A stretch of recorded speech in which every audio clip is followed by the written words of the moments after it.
So it's 29th of May and I thought I'd get a harvest video done. Got a little bit of time to do it. It's nice and quiet on the allotment today. So effectively this is the beginning of summer harvest video.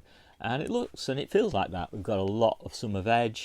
We're mostly managing to sort of navigate the challenges of the hungry gap. Let me show you what we're doing. So I don't have much growing in the polytunnel right now. Just a handful of cucumbers. Some quite nice courgettes, and I'm just starting to get the first few early tomatoes, and of course some gorgeous beetroot down the edges of my beds. But that is pretty much it for the polytunnel. It's not a bad start. These were started in January, 17th of January I think, and yeah, all looking quite nice. Well, I nearly forgot the carrots.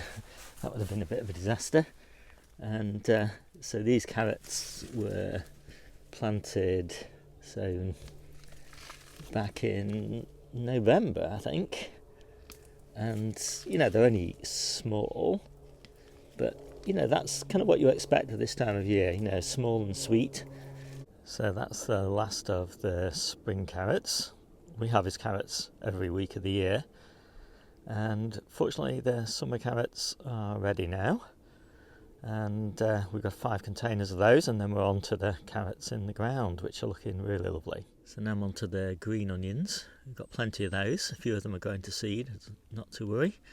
They're all going to be eaten fresh anyway, so it doesn't really matter.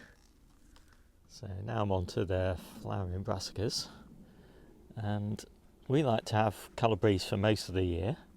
Start harvesting it sort of April time, and these are looking lovely actually. Quite pleased with these. I've got this little patch of cauliflowers, and you know they're not the best quality to be honest, but they're still nice to have. But in this location they get hardly any light. So I'm much more excited by these cauliflowers, which yeah, the contrast is quite stark. You know, the light makes a huge amount of difference at this time of year. These are beauties. There's 4 more to come of those, and they're almost out competing the alliums, which are looking absolutely stunning. Anyway, back to reality. Broad beans. First early broad beans are pretty much finished. On to the second earlies now, and these are looking really nice. We're going to feed an army with those potatoes, not this time of year, but it's not so bad a crop. And next up are the brassica leaves, and we've got these Brussels sprouts growing for the leaves, sown nice and early in the year. I love Brussels sprout leaves, they're my absolute favourite, and so I always like to have those. I've got 2 of these beds of main crop Brussels sprouts as well, and they're coming on quite nicely. So I'll be switching over to these about July time really, harvesting the leaves and obviously the sprouts later on in the year. I don't mind a bit of kale either. This is looking quite nice. And the perennial kale's looking really lush. I'm not picking too many brassica leaves because we've still got quite a few spring cabbages to take.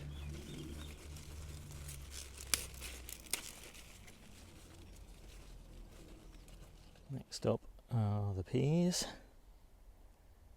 These are all sugar snap, kind of mange 2 types. And yeah, they're coming on really nicely. Looking forward to these.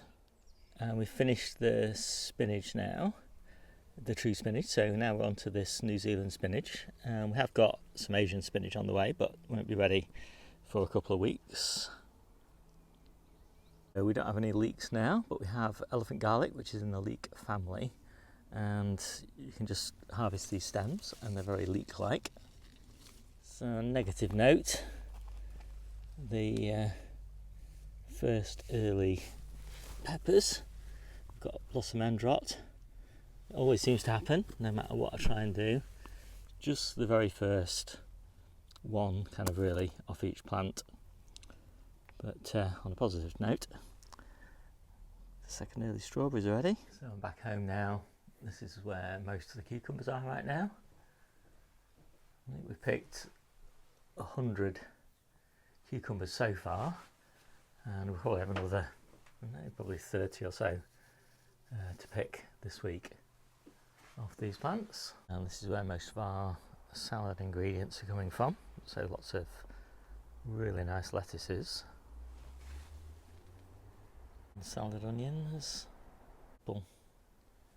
spring cabbages, radishes and turnips.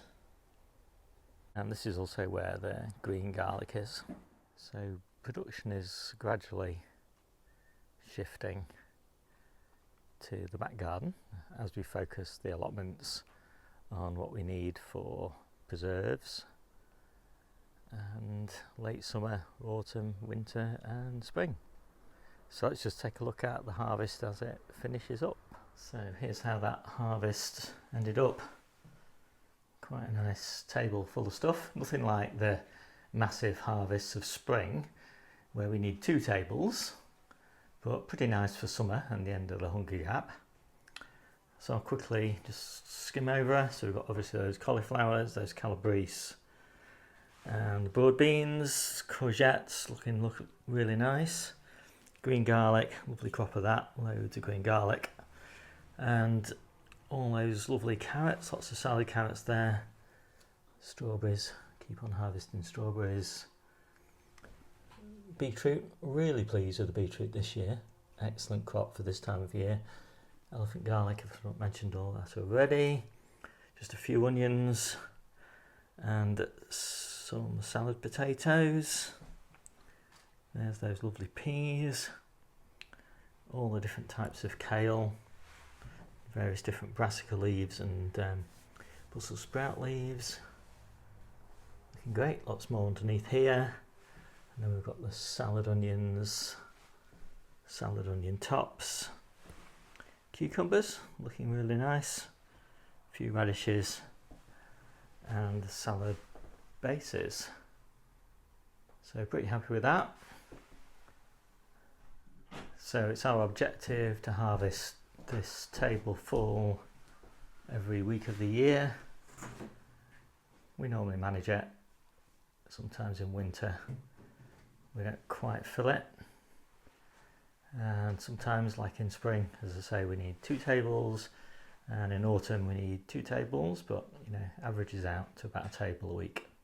So hope you liked this quick video. My name's Steve, this is the Seaside Kitchen Garden and Allotment channel. Details on all the stuff we do as you can find in the description below, and I'll see you soon.